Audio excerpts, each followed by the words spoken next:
Hello. Hello. Okay.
Hello,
everyone. Good evening. Hope everyone is doing well. I see Michael online. I can't tell which Michael it is. Maybe if you can give us a brief intro.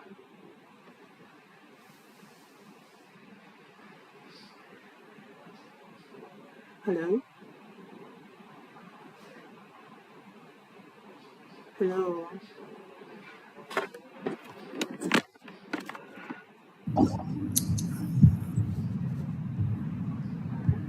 Hi, Michael. Yeah, Bear. Yes, It's been a while. How are yes. you doing? I'm fine. Yourself?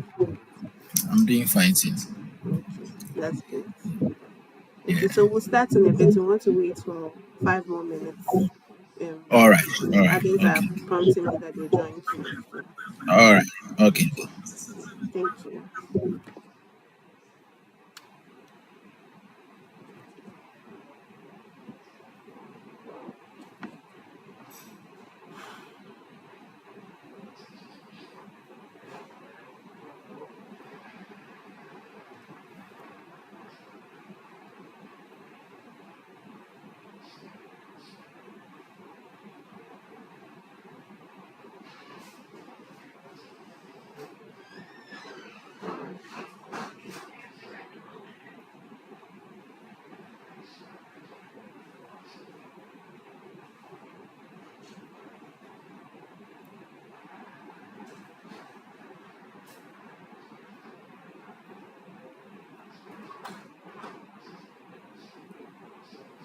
I want to take your phone in. Okay, just in case. Yeah. Okay.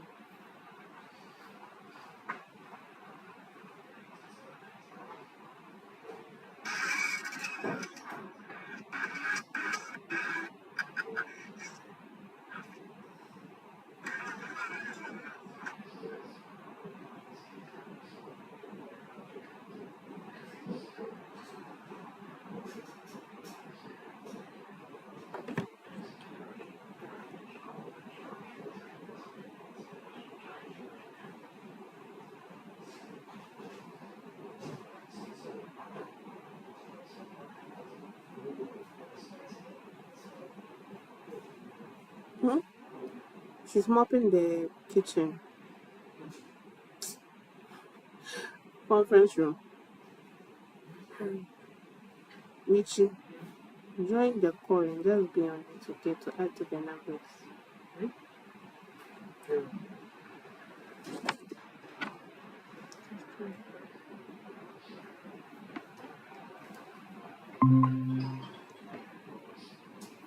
Hi Raymond, it's lovely to have you join us today.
The person you're calling is busy.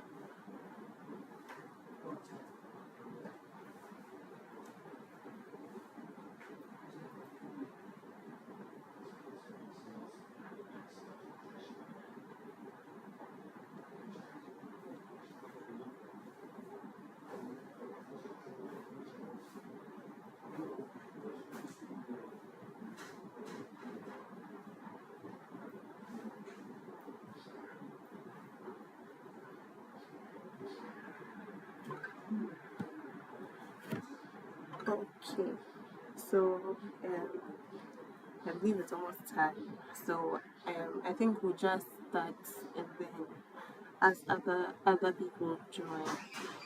Okay. So we normally start with the prayer.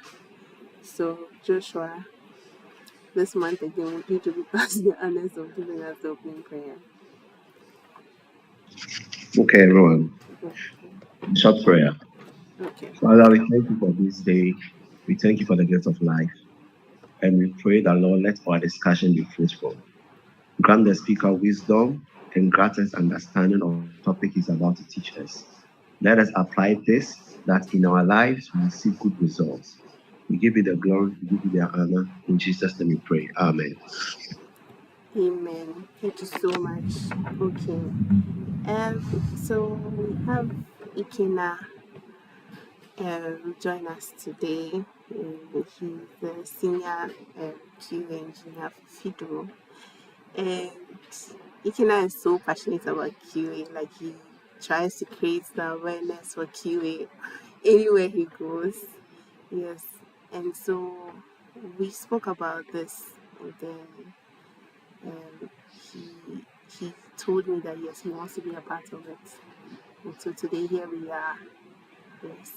And I think most of us joining are more of tech. We build products. Joshua has some experience with SAP and then Oracle as well. Michael and then Raymond as well. So Ikena, the floor is yours for you to give us a brief intro of yourself and then tell us some fun facts about yourself, then we go right into it. Okay, thank you so much.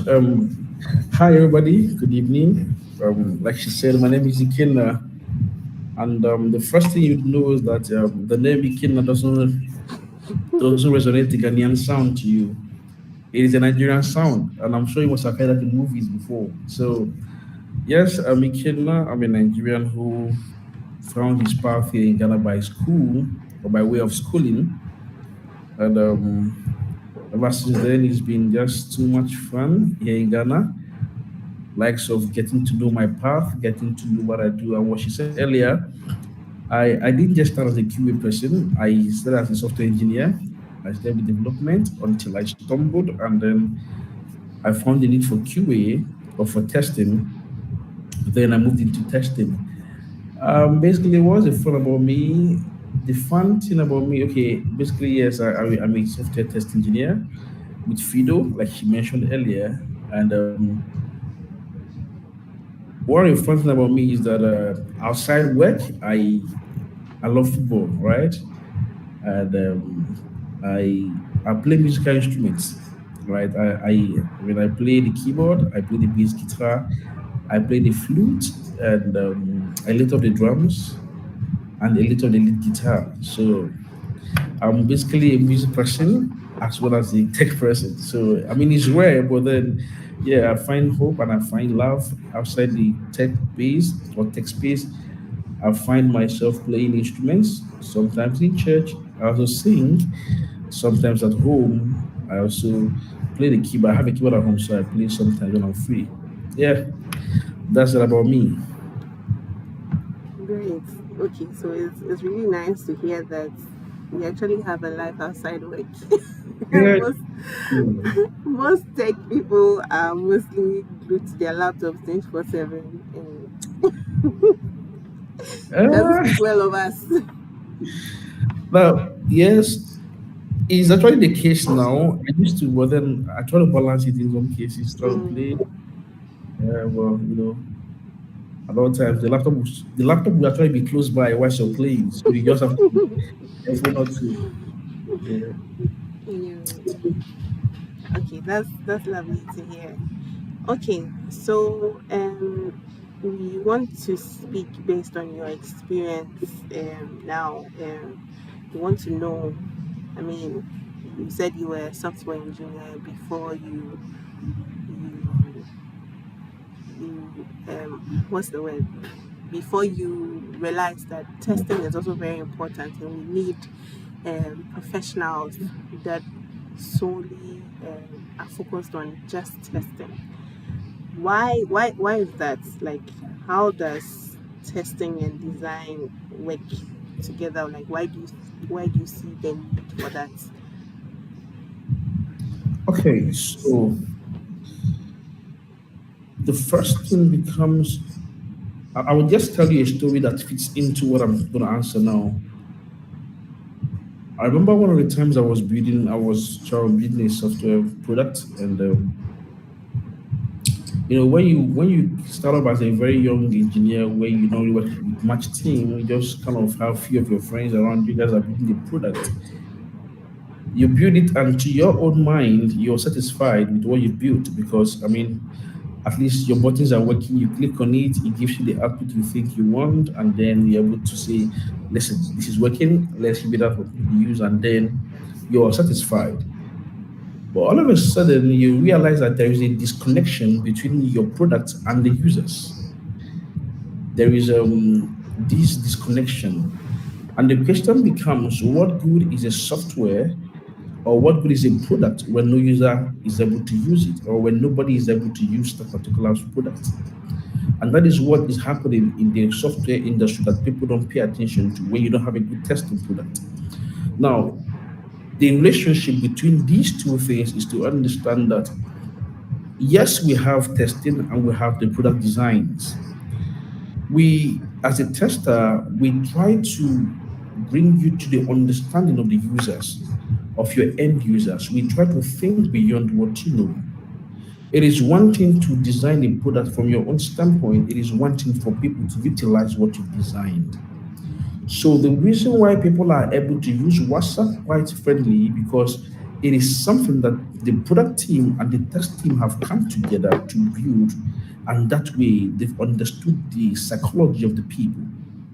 So what testing does, or how testing helps in product design, is that we try to help you understand the real users, try to model ourselves at them. So as a tester, you must have the ability to be a user and to be a techie. And that is one thing people don't understand. Being a user and being a techie are two different things. But as a tester, you must try to put yourself in that stead. And so when we come to you in a product design meeting, we get to ask you questions. Why are you choosing this color? Why are you choosing this pattern? Why this button? Why these icons? Are our users, are they aware or are they familiar with this icon? For instance, the upload button icon to upload a thing. If you ever choose an icon that doesn't speak like an upload button icon, when a user sees it, they get to ask you, how do I upload a document? So we come in to understand the experiences of the users and what you're designing, and that we collaborate enough to give you a design that will help the users understand your product. So testing when it comes to product design is very important because we try to play the role of a real user and give you an understanding of how they are able to use the product and how your design input the usage of the product. That's that's that's really interesting because it reminds me, takes me back to a course I studied in uni. I think it was human and computer interaction design. Absolutely. Yes, and HCI.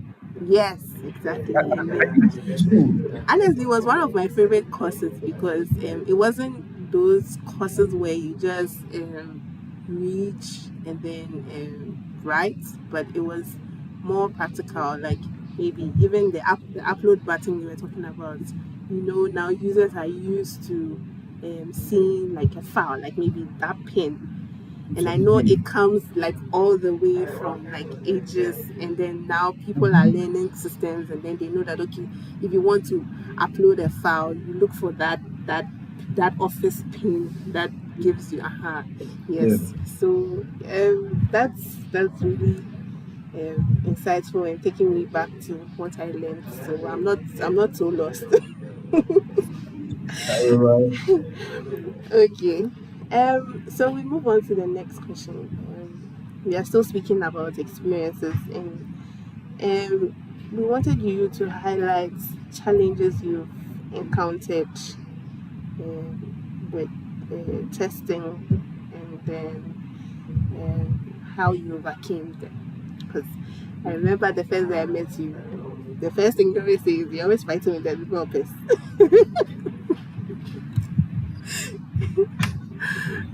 Okay. So the first when you speak about challenges, the challenge is not about the role we play. The challenge is about the team. And so I believe more that we have a lot to do with regards to teamwork and communication. When it talks about testing and product design and the challenges that may occur in the course of that is the challenge of teams or the challenge of people or the challenge of miscommunication in a way by we I work with a team of very solid engineers and I really applaud them for that. I work with a team of very solid product designers who has been in the field for a long time and they are doing great in their work. And I think one of the things that has helped me is realizing that we have experts in that field and they should be honored for their craft. They are good at what they do. So, in my early stages of testing, you would always have this issue with communication, not because the person doesn't want to listen to you, but because of the way it was communicated to the person. And that is a challenge. As long as you work in a team, you would always encounter that challenge. But the question becomes, how do you resolve it? One of the challenges we have is not in correcting or helping out with the design, it is about the tone of that communication. Everyone wants to have a proper product. The product designer wants to build the product prototype and then send a Figma file. It's accepted and they are done with that particular one. They start working on different features. Nobody likes, no, to be honest, nobody likes working on something over and over and over again. It becomes boring and tiring. So they want to take up corrections from you. They want to take up some input from you. They want to do better. But sometimes it is the way in which those things are communicated to them. It sometimes makes them feel less of themselves. If you walk into a room and you meet a chef and you tell the chef that, listen, I want you to do this and do this, and then you make the chef feel less of important or feel less of himself, he would probably refuse to take instructions from you, even though what you're saying is right. So far in my career, in my years of experience, I've understood that most of the challenges we face within these guys or the product team or the different teams, it is not in the place of correction, but it is in the how the correction is being established. How do we communicate these things with them is very important. The tone of our communication, because they are good at their craft, it depends on how we present them. So if there's something wrong with the product, the design, it is left for me to understand this person has probably stayed all night working on this, or he or she has spent time working on this. How best do I put up these corrections? How best do I put up these submissions? How best do I put up these suggestions to him? So the mode, the tone, and the way I communicate can be a challenge or can be a possibility. So most issues we face is not basically on the correction of the word, it is actually in the mode at which the corrections are being established. So if we don't balance the tone and the way of communication, we realize that we will have challenges indeed. So when you have such challenges, I think we have to go back, take a step backwards, listen to how we communicate with them. And that way they are willing to accept their corrections or suggestions you give. And also in our own case, like you say, testers always fight. Sometimes whatever the testers suggest must not always be taken. You should also learn to understand sometimes your suggestions may not always be, accepted. Yes, they will say we've noted it, but we are not fixing it. Yes, we've noted it, but not in this print or not in this design. So it can be noted but not fixed. If you expect that all your corrections are fixed at the same time, then there's a problem. So from the tester's point and from the designer's point, we should understand that communication is important and not all suggestions or corrections will always be accepted or established or put into practice or put into design. So that is the challenge we face, not in the corrections, not in the work, but I feel it's the mode of communication and the fact that because it is being suggested, it must be taken. That way, if we understand this thing from the standpoint of teams working together, that would help us to eliminate such challenges. Okay. I think yes, that's one of the basic challenges. Okay, when it comes to the developers, but when it comes to like the consumer, the end user, are there any other challenges when it comes to that that side of it? Yes, when you speak about the consumer, one of the things to establish that is we have what called the usability testing. Recently, I just came back from Uganda where I had to go, train some people in my company in Uganda branch. I went to go train them on how to understand, how to read the gap between the product and the people. Now we have what called the usability testing. When we did a design, okay, let me share this down with you. When I left for Ghana here, I drove myself to the airport, and a friend came to pick my car back when I was flying out. When I got to Uganda, I was heading to sit at the driver's seat. Normally in Ghana we drive from the left. I didn't know that Uganda drive from the right. So I was heading to go sit down from the Uganda's part. Only for me to understand that the Uganda team, the Uganda country as a country, they drive from the right. Now, it was a different whole ideology for me having to see that Ugandans drive from the right. And so now I go into the country with a different mindset because I was coming from Ghana. So I had a different mindset of how things are being done in Ghana, whilst I am building a product for people in Uganda. So there is a cultural gap in that which could be a challenge. When there's a cultural gap between the end user and the team. So you come to a place whereby if I was being asked to design a product for Uganda from Ghana, I would design having the knowledge of Ghana fully because I am coming from Ghana. But until I got to Uganda and I understood that there are different ways of how they do things, that way I would now understand better how to design for them. So the challenges could be we not understanding the end users.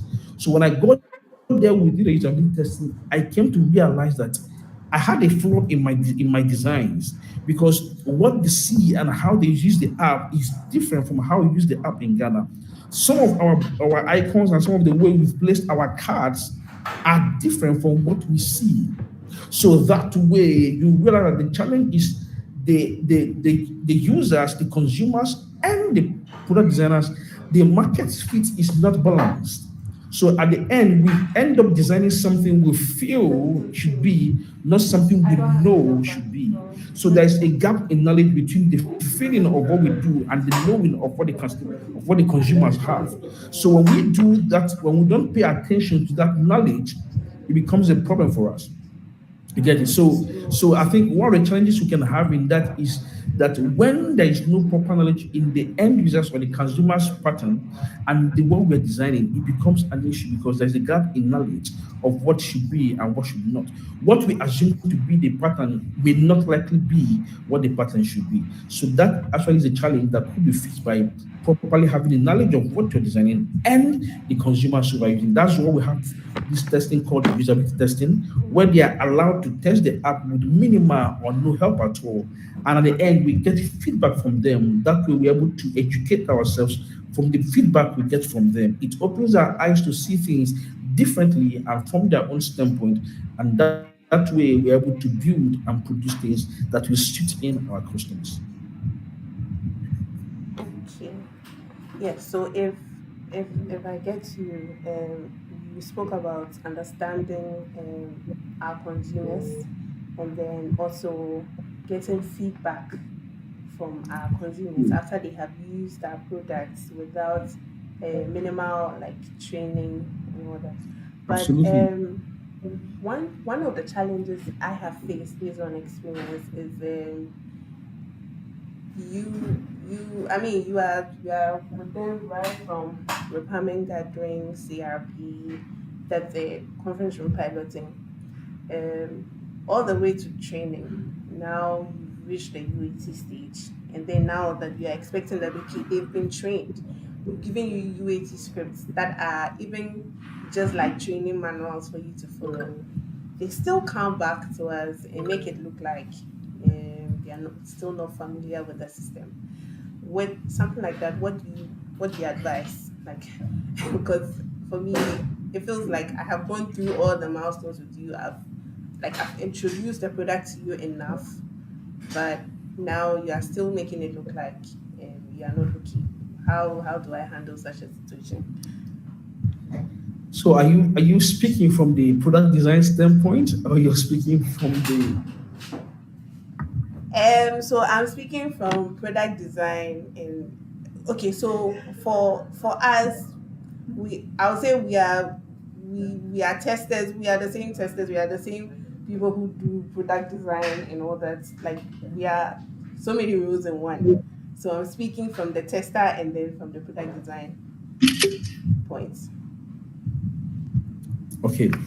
So I think the first thing is we let me make it very clear in this. So there are what we call SOPs, right? Now, when we have, let me give you a typical example of how things work, all right, from my industrial, how my standpoint now. When we have our first prototype meeting or when we have our first meeting on anything that has to do with the new sprint, that has to do with the new design, is a meeting where the product design guys are there, the product managers are there, the testers, the developers, which is the front end and the back end guys, the data team, they are all in the meeting. We bring up a product or a feature we want to build on, we now begin to talk about it based on what the PMs have produced for us to talk about. And most times these are in BRSs, which is business requirement specification, which we used to discuss about all these stuff. Now the PDs, which the product designers, know what to do per time in the course of that discussion.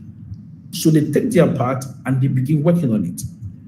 Now, in the BRS, we use the BRS to formulate what we call the FSDs, which is the functional specification document, which is being handled by the mobile and back-end team and data team and the testers. Now, the FSDs is what used, or after a discussion in BRS is with the BRS, is the FSDs is what gives us a proper breakdown of what we intend to do in the development process. Now, we use the FSDs as well as what has been designed to create our own test plans and test cases. Good stuff. Now, for every phase, I think the problem here is for every phase, when you're done with your product design, we have a meeting where we all look at it. We compare what you designed based on what was discussed in the previous meeting. We analyze and say, okay, was this part of what we discussed? We thought about this, and then we work on that. Now, there's what called the sign-off meetings. The sign-off meetings are part of our SOPs, which is standard operating procedures. When we have a sign-off meeting on the product designs, it means that we all have sat down to review this design over and over again, and we've accepted it. So we are signing off that this design will hold. So if there's any need for us to change the design, that means we have what we call the change request, or probably call the enhancement, that we would have to log again, that will go through another cycle of sprint. So when we have a PD which is being signed off after the design has been signed off and accepted, it's being sent into a Figma file for the developers to start working on. That PD has been approved. So I think when you put these things in place, I would advise that before development starts fully, that the PD or the design must be signed off. That way, all the stakeholders which are involved in the building, the planning, and the development of the product or feature must have agreed. So I think there is an issue in the communication and understanding that we have agreed to this particular design, and so we are signing off this design to commence development. That way, we are all on the same page. Nobody comes back and tell you, oh, this thing I've forgotten. If there's any need for enhancement or for adjustment, then there should be a request. That will mean that it must also go through the stakeholders to look at it and say, is this worth requesting for changes now, or it can be done in the version 2.0, or in the next sprint, or in the next enhancement section. So that way, if you have a sign-off meeting for product design, it helps you to align with all teams and all stakeholders, so that this challenge of we having to change and say, I'm not aware or in the known of this is eliminated. We all agree to it and we all signed off for this particular design. So we will have to continue with it, except there's an enhancement which we can take off for the next sprint. Does that work? Yes, that works. Okay. Yes, I mean, for best practices that works, but sometimes that's not what happens on the ground. We're Africans. Sometimes, there's this, there's this back and forth. I mean, they do say, okay, let's move to the next stage.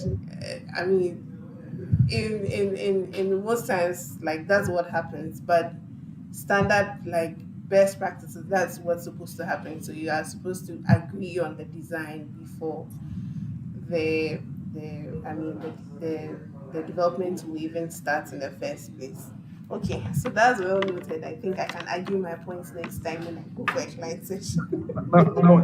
Now, from your standpoint and what you're talking about, you also have to look at the risk attached. I believe for every sprint, we have a time allocated to that. Or for every design, we already put that to a design, you have a time allocated to it. Now, if you keep on changing designs, now it's going to be more expensive for us based on our time frame. The risk is that we will never get to the end of our design, because now we have to keep on changing. We've not come to an agreement. Look at the impact it will have on the product, the risk and the impact. So I think we also don't pay attention to that. There's always the risk and impact section we need to pay attention to. What is the risk of this delay? All these things are factored in before we can even make a request or change. What is the risk? We've promised customers that we are pushing out this particular feature in 2 weeks. And on the second week, You're bringing a change. What's the risk of that? What's the impact in the business? How would the customers even perceive our product? Because we've already given them a highlight. Okay, these are features come up in this sprint. So when you look at the impact and risk, that would also help to build your basis and your argument that now this particular change cannot occur in this particular sprint. So if you look, most times when you have those meetings, do pay attention to the risk and the impact of the change at that time to the product and the timeline we have. If it's going to impact the timeline very, very, very greatly, then it will be suggested that it's been moved to an enhancement or to a next sprint. Else, if it's something that can be done without much interaction or much impact, then it could be considered based on the stakeholders' agreement. That way it can be considered. That's well noted. Okay. So we are moving on to the fact that you've worked with various organizations across different regions, and then we want to know how do you adapt to testing strategies to meet different markets and different industries? Um, that's a very wonderful question, and that is the reason why honestly I went to Uganda because we have a company or a branch also a company in Uganda. Our company also has a company in Uganda, and trust me, the worst thing you can do as a test engineer or as a tester is to assume a thing. It is very deadly to assume. You don't assume. You should try as much as possible to know because you've assumed a lot of things that has cost us more. And I can tell you for a fact, it is an assumption that has caused us to go back to redesign the thing again. And the time we wasted. So culturally, it's important to adapt to the people by trying to know. I had to go to Uganda to understand the Ugandans. I had to go to Uganda to understand how they think and how they use our product. I had to go to Uganda to conduct some tests amongst them to know how best they utilize our product as well. So culturally is important. And of course, you're working with different people. To some people, green can be a taboo. To some persons, pink can be seen to be a different note altogether. To some persons, the way you position your text or the font you use can trigger some things to them. So these are cultural things that you must pay attention to by research. And that's why we have the market fit research. You go and also pay attention to those researches, listen to them, understand the people. You can't build a product that you don't understand the people. You can't build a product that you've not been keen to that people. Yes, we want to build a product, but we can only be a product if we can only build a product if we are keen to the people. So we must be the cultural diversity is very important. How do you manage them? By trying to go there, by trying to make research on them, by trying to understand how they see things. It's very important. It was in Uganda that my eyes were open to see the way they perceive things and how they go about things. I had to listen to them. I went in there to listen, to engage the people by listening more. I listened to their troubles. I listened to their traditions. I listened to how they do things. I listened to some of the things they don't even accept. And so it shaped my mind. If there is no proper way of listening to these people, you would end up building a product that you think is right, but it's not the better thing to do. So culturally, we have different cultures and different people. So you must listen to the people as much as you can. So it's important to listen to the people before you start building. You can't just build because you want to build. We all have the tendency to build a thing, but the question becomes, are you building? You know, I always ask this question in the meeting. Are we building the right product? Are we building the right product? The second question, are we building the product right? So there are two different questions. Are we building the product right? Are we building the right product? Because these are also what influences our building by understanding the people we are building for. So if I understand the people and their culture, it makes me understand these questions. Are we building the product right? Or are we building the right product? And these questions or these answers can help us from the cultural understanding of the people to know what at all we are building.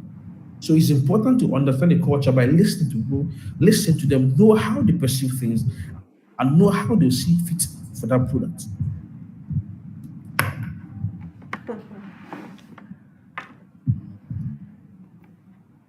Okay. that's that's very interesting. I think many a times we feel like okay, we are building the products, but we don't try to even understand the consumers because they are the ones going to use it in the first place.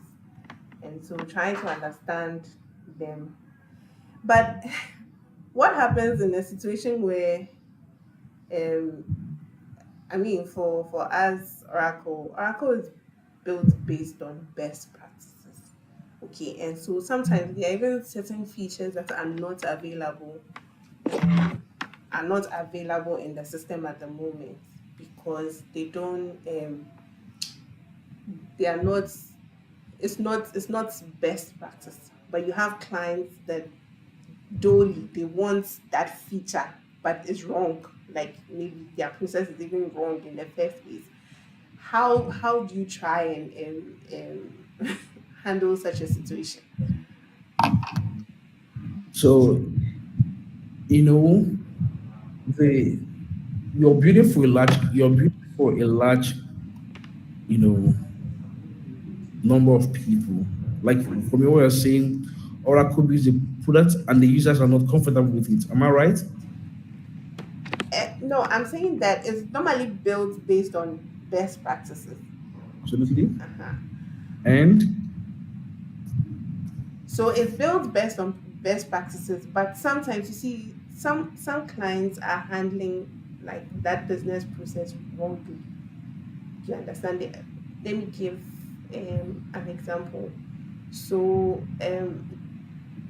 okay, so let's say procurement. Okay, you're supposed to request, and then once you request, it goes to the PO stage, and then before you raise an invoice. But some people would um,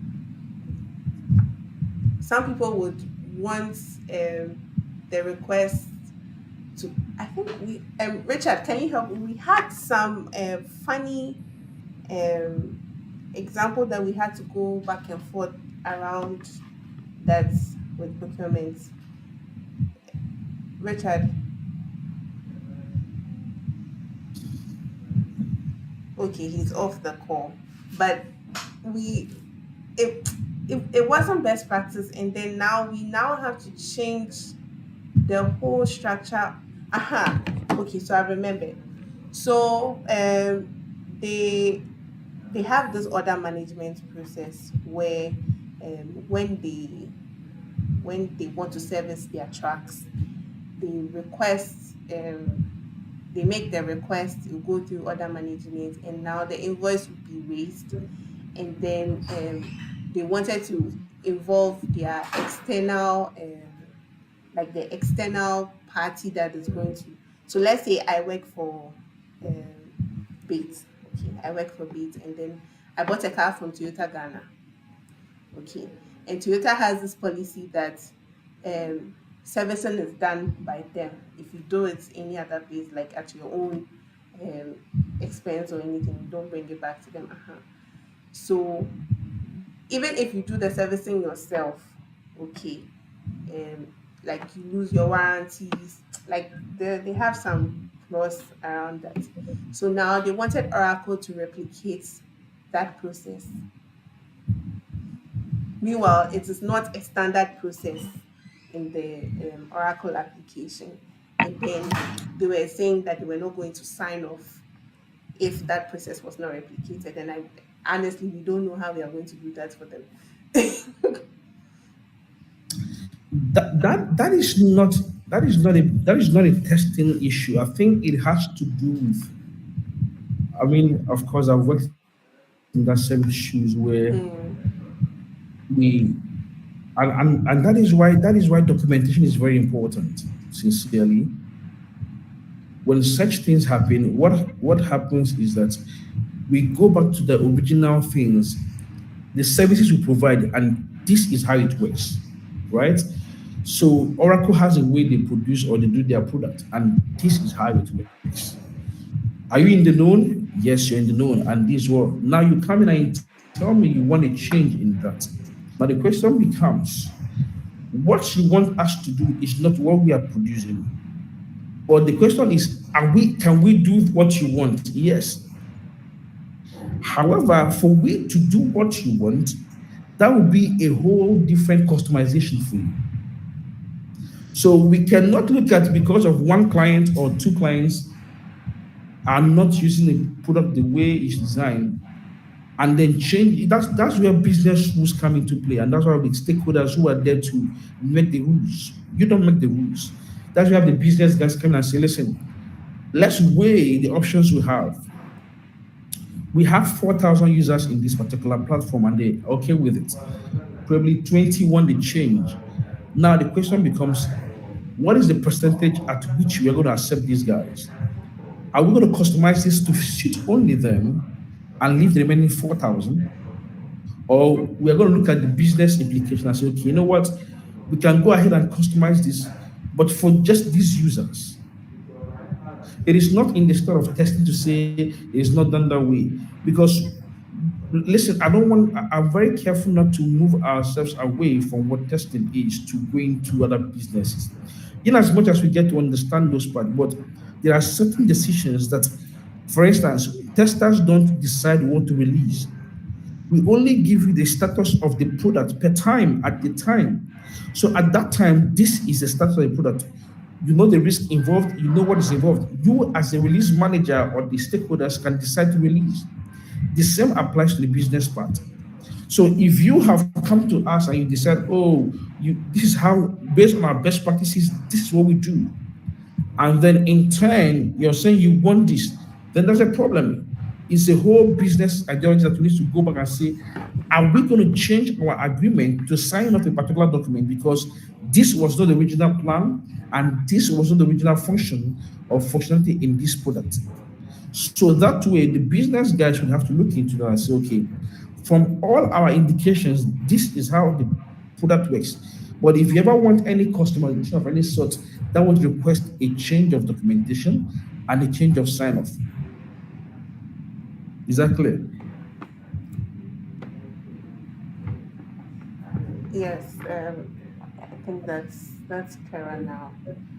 Okay, so we are moving on to you being passionate about mentoring young talents. Um, in your mentorship journey, what are some of the key qualities you look for in upcoming testers, like people who want to enter the testing space, and how would you nurture that potential? for for for those who want to move into testing, I honestly don't want to see people coming to testing as an option they have because they don't have any other thing to do. Testing is not the last resort for anybody. Testing, let me borrow the words of the lawyers. Testing is a noble profession or a noble career path in tech, which must be seen from a place of pride and honor. So if you must come into testing, one, you must come into a place that you are coming because you must be critically a one who is more critical in their understanding and analysis. You must be one who is willing to pay attention to details. Okay. And also because testing is not an isolated path, it has to do with so many teams. You must be one that knows how to communicate. You can always learn, you can always become effective, but if you don't know how to communicate with the team or with the people, you cannot be a good tester.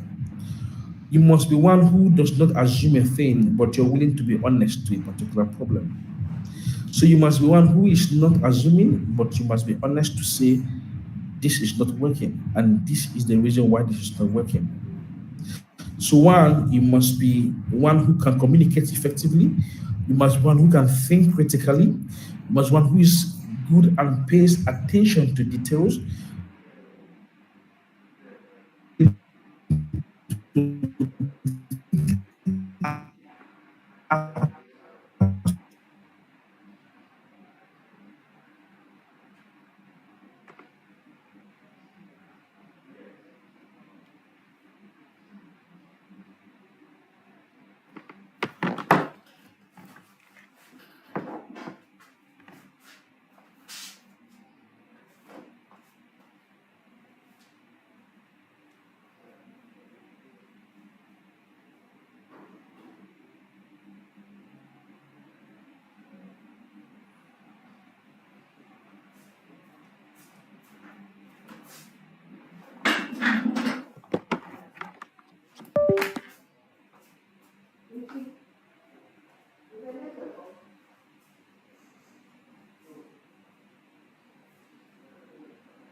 Yeah, Pearl. It seems our speaker's network isn't favoring him. Can you get in touch with him?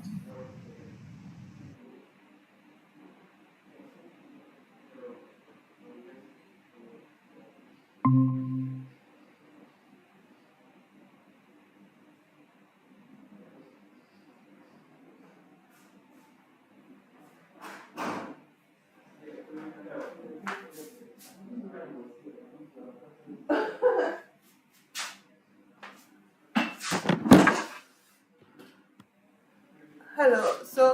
So sorry about that. I think our network went out, but we are back. Sorry. Okay, sorry about that.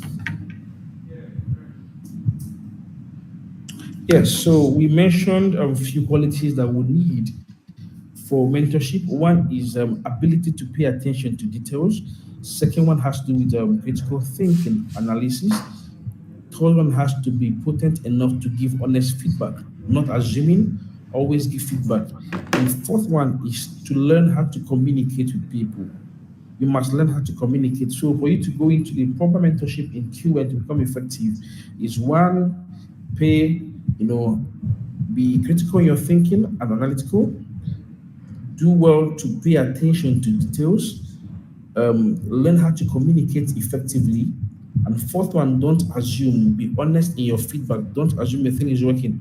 Make sure you try it out and be sure that it is working or it's not working before you can give your verdict or your feedback. So give honest feedbacks. Mm. Okay. All right. So I think you've also answered the question I had next about an advice to someone who is looking to build their career in testing. So now, what do we do if I want to enter the testing space? What's the next thing I need to do apart from the soft skills that I need to have?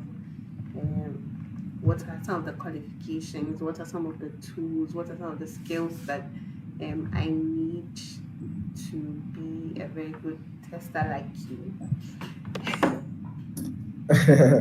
It's been a journey, but for you to be a very great tester, I think you need a community.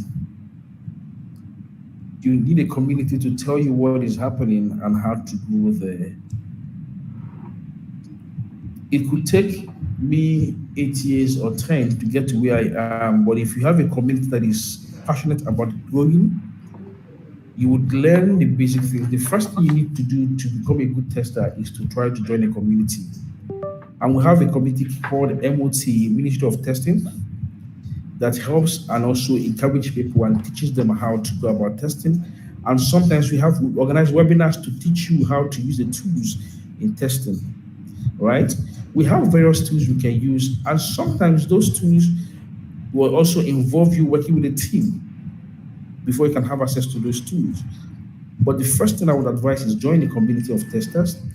You can join the MOT Accra Ghana testing community. That way you get to understand how things have been done. I will teach you how you can go about testing.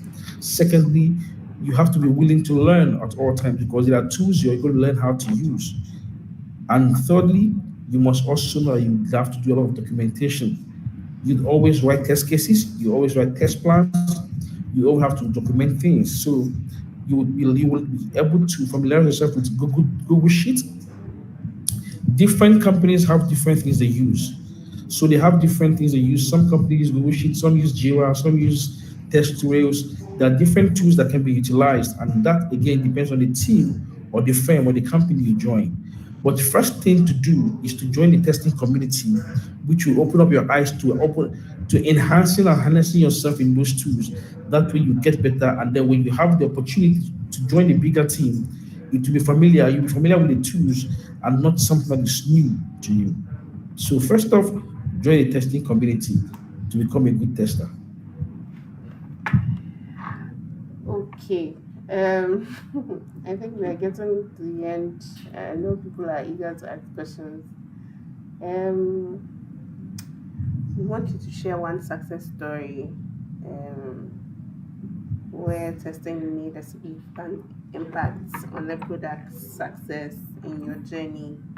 And then after this, we open the floor for questions. There has never been any non-success story about testing. At all times, there has always been good stories about testing. Again, like I said, there is I think there's a thin line between what we do and what we don't do as testers.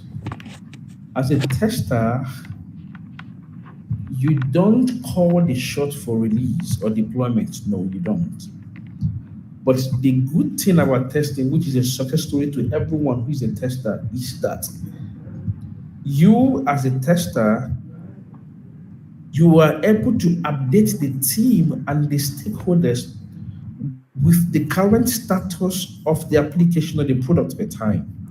So you tell them the risk involved, you tell them the defects which are open or which are found, or bugs which are found. So when you make them know, so as a tester, yours is to create an awareness of the product status per time. So that alone is a success for you to be able to say, this product, from our testing executions, we have past cases, we have 4 failed cases, and these failed cases are minor cases.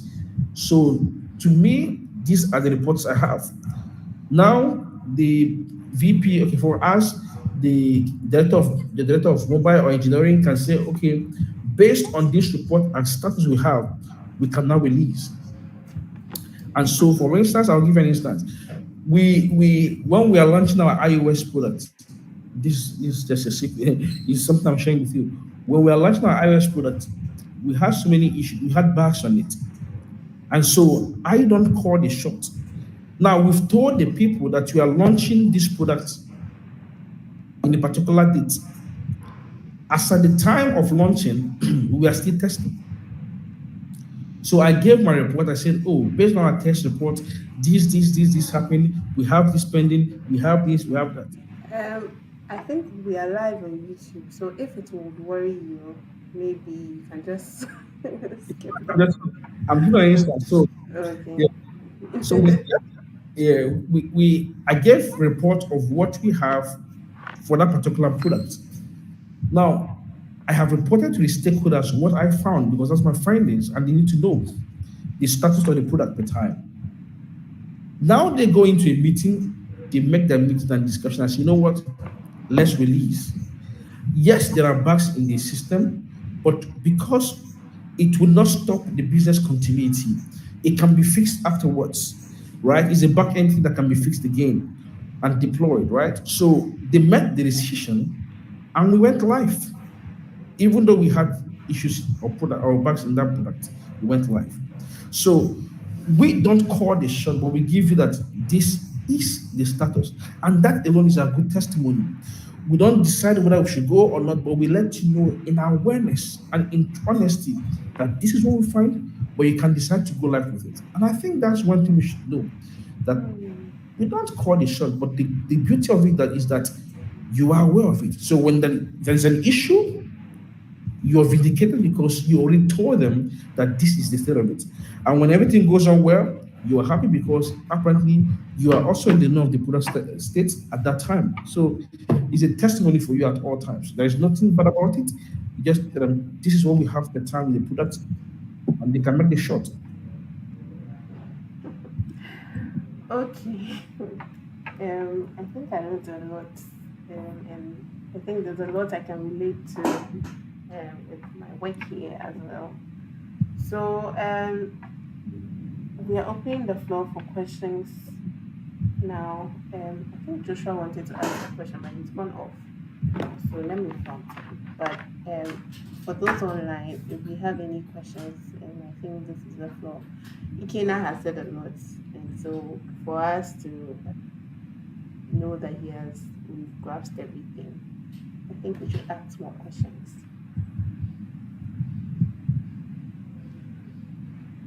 Hi, Richard.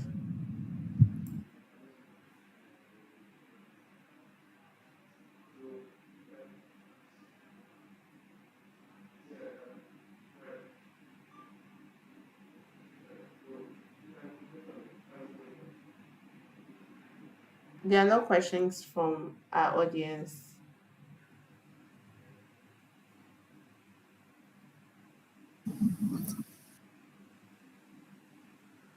Okay, please let me try and prompt Joshua. He had some questions, so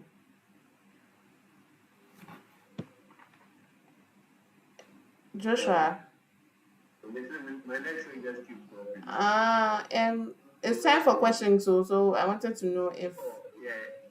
Yeah, I have a question, but let me join again. All right, sure. Okay, so Joshua is joining in. Please let's give him a few minutes. He said his network is messing up. Okay. Okay, he's joined now. Joshua, the floor is yours. Yeah, thank you for your patience. Yeah. So to start with, I wanted to know for the MOT, the Ministry of Testing, if someone wants to join, are there any requirements, or do they have an official website that we can actually find more and read more? Yes. So we have our chats, our platform for that. I will share the link with Pearl in case you want that.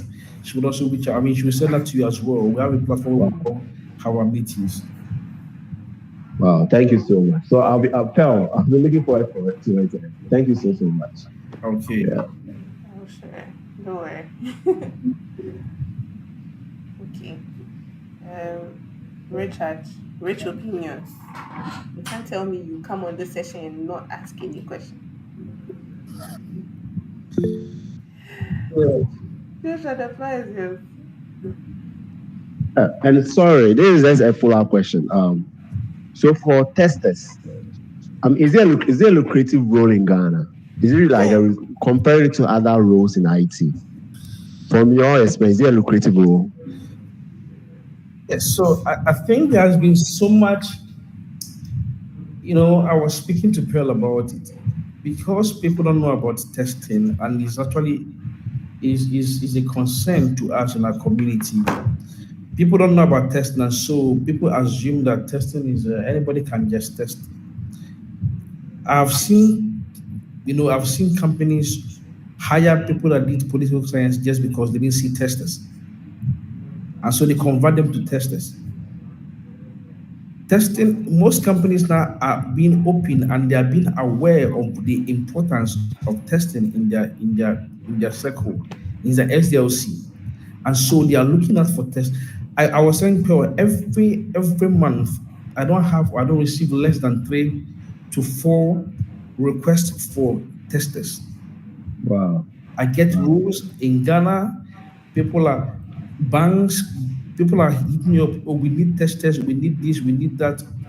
And it's important because of the utilization. People are now using products and they are seeing the importance of testing in product. So that way, the roles are open, but the community is not strong. And we are trying to build a community of testers where you know where to reach out for or reach out to when there's need for a testing role or a testing job. And we also post job adverts in our community. We post job adverts there and people apply and they're doing well. So yes, it's lucrative. But just that people don't know about it, and that's what we're trying to do to bring awareness to the people and to the public in Ghana. In fact, one of our goals in 2025 is to get at least 40% awareness with regards to software testing in Ghana. And so we've started working in schools. On Saturday next week, I'm going to ACC, Academic College, to speak about testing in robotics. So we are going to schools, Ashesi, University of Ghana, KUST. We are going to talk about testing so that these young ones will understand that there is still more to testing than just what we have in school. There is still more to testing than just the normal software engineers. There's still roles and paths and career path in testing that they can pursue and be known. And so we're also trying to align with different companies to even send our young testers there for internships to become better in their craft. And before you know it, they're being adopted or they're being employed as full staff. So yes, there's a lot we're working on towards next year, and we are really focused on putting up awareness for testing amongst the people and amongst companies. Wow. Thank you so much. Thank you so much. Joshua, we've given you $100 a pop. I'll be waiting for it.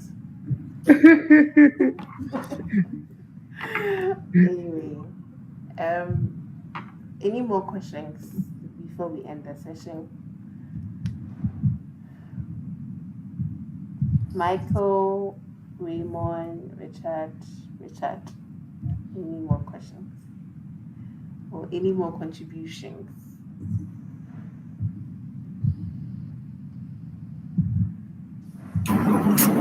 Hello, Pearl. Hi. Yeah, I think for me, I'm abreast with the information you have shared here with us this evening. I mean, I didn't know much about product testing and design, but mine is a request that there's going to be a part 2 of this. By then, I would have read around the whole topic and then the whole thing. Then, when I come back, when you organize the part 2 of this, I can ask more questions. Yeah. Okay. So it looks like you are actually seeing a future because there's a there's a part 2 in the pipeline. Yes. So yes, it's just left with scheduling the date for that. So I think we'll give you enough room and enough time to read about testing, and we hope you join us too as a community. So maybe Sure. Ikena would give us tips on how we can join his community of testers, because I know he's been organizing certain events, networking events, and trying to bring testers together. So I think after Richard makes his submission, then Ikena will give us more details about his testing community, and then we take it from there. Oh, he's gone off. Okay. Yeah, I think he will join. Yeah. Okay. Well, he's Okay, back. he's joined back. Okay. Richard, the floor is yours. Which opinions?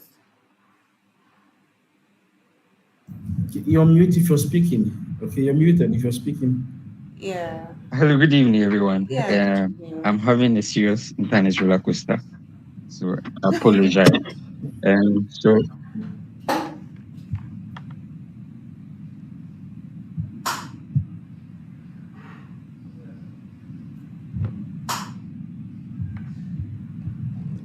yeah, I was late, so I sort of missed out quite a lot today. But so I know he shared a lot. So I want to say thank you to Pearl.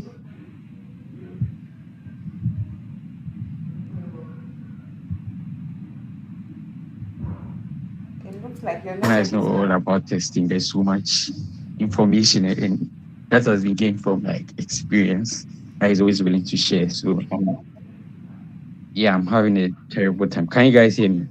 Yes, we can hear you now. Can you hear me? I'll just type it then. All right. Okay. Yeah, so I was saying that I'm looking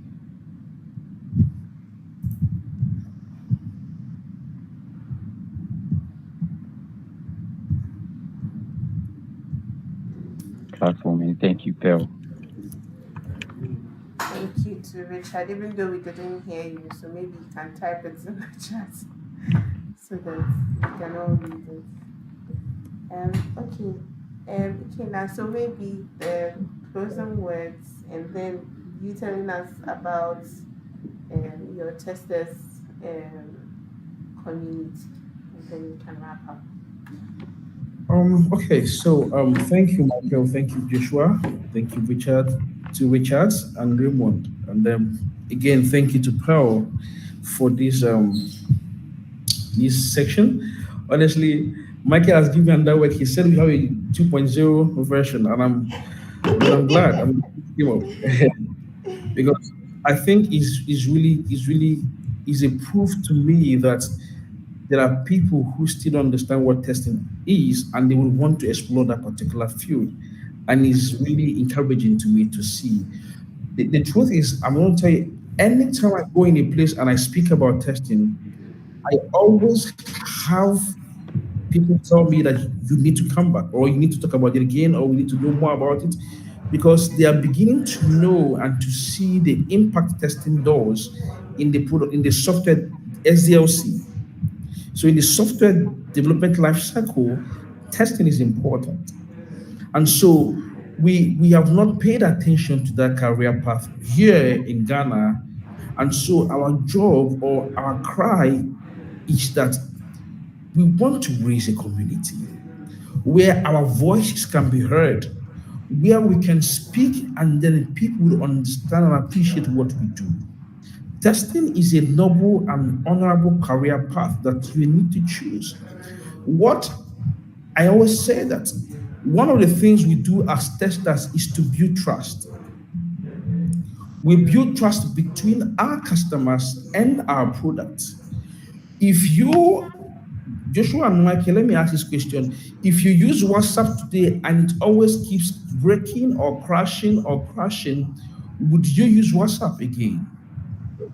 No, I'll change to an alternative. Everybody wants an alternative. We want something working well. I remember one time when WhatsApp had a downtime, there was a lot of move from WhatsApp to Telegram. So people had to start installing Telegram just to continue chatting. They wanted a continuity in their business, in their chats. So you know what? Let's go to Telegram. Sometimes people tell you, you know what? If you can't send this particular document in WhatsApp, let's go to Telegram. So everybody wants a continuity. What do? We build that trust. We let the people understand what our product is and ensure that our product is safe for them to use. Imagine someone who is testing and you're testing a bank application and you make a mistake with regards to calculating, let's say, the taxes. Or probably a place where you're testing the product and then you make a mistake of where the person is able to transfer money. So when a person transfers money, he gets double of the amount on his account. At the end, you're killing the bank because the person is getting more than what he or she should get. And when you give access and say we are done with testing this feature, and they go back to deploy that product, at the end we are having this feature, that this bug or defect, we are killing the bug. And so there's no trust with the product because a user can always get more than what he or she requires. We are losing. So we build that trust that you can use our product and our product is safe for you to use. It is one thing to build a product, it is one thing to build a safe product that people can embrace when they use them. So we build trust. Testers build trust for the product, for the customers, and for the company. We build that trust. And we help as much as possible to create awareness of the status of the product.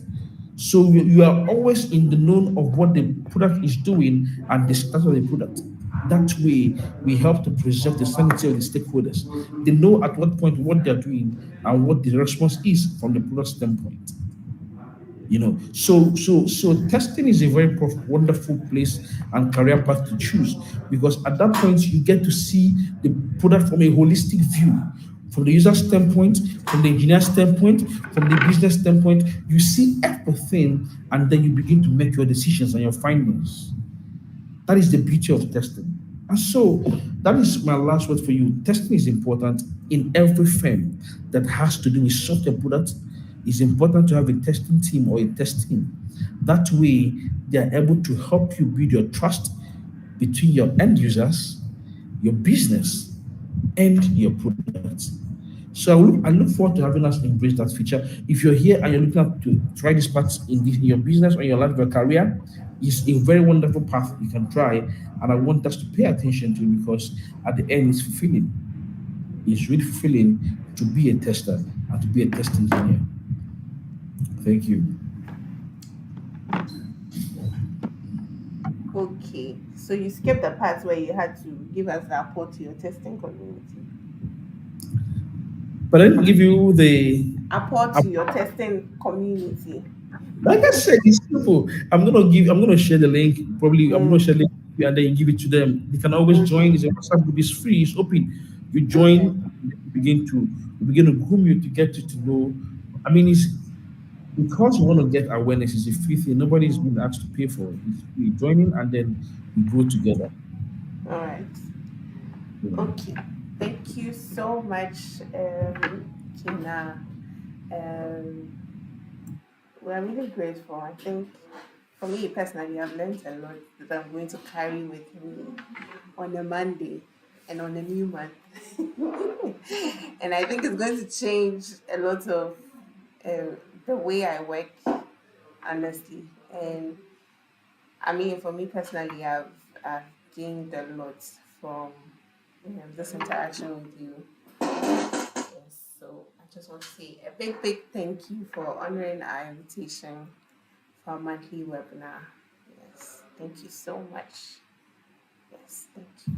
Welcome. Cheers. Thank you. All right. Thank you. Okay. Thank you so much for organizing this, and Yes. also Thank you so much for joining too as well. I mean, adding up to the numbers every day, and I think every day I get new faces join, but I think the consistent people have been Joshua and Richard, all as well. Thank you. Thank you so much. Michael, thank you for joining us. We hope to see you on our session next month. We'll be talking about, yes, we'll be talking about resilience. And now we are coming out of the professional era, and then we are looking at personal lives as well. So we would have some people who have been resilient. Like I know their stories, how hard it has been for them, and how they've been able to come through. So we want to learn from them, especially in this hot economy. Yes, so that's what we are speaking on next month. The details will come out very soon. So yes, thank you, and then we hope to see you next month. Thank you so much. Thank you. Bye. Thank you.